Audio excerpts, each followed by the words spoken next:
ফেরাউন ডাক দিয়ে বলতেছেন, এ রে রাজার রাজ কর্মচারীরা, তোমরা আমার নিকটে একটু আসো, আমি তোমাদের সাথে একটু কথা বলতে চাই, একটু মত বিনিময় করতে চাই।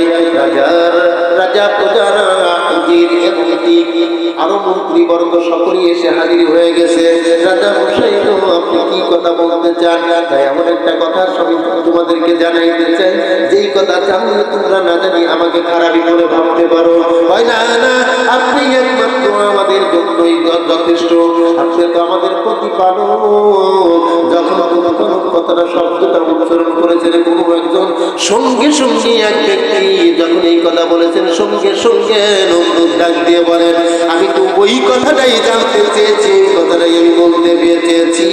আমার জন্য মন চায় তোমরা যেই পরিমাণ সম্মান দাও, যেই পরিমাণ ইজ্জত দাও, আমার একটু মন চাই আমি আল্লাহ হতাম। কি মন চাচ্ছে? আল্লাহ হতাম। তোমরা কি বলো? প্রত্যেকটা মানুষের একজন নেতা থাকে কিনা?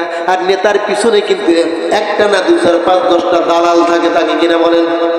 নমরুদের দালাল ডাকতে বলতেছে, আপনি আল্লাহ করতে চান, এইটা আবার প্রকাশ করবেন কেন? আমরা সকলেই মিলে আপনাকে আল্লাহ বলে মেনে নিয়েছি।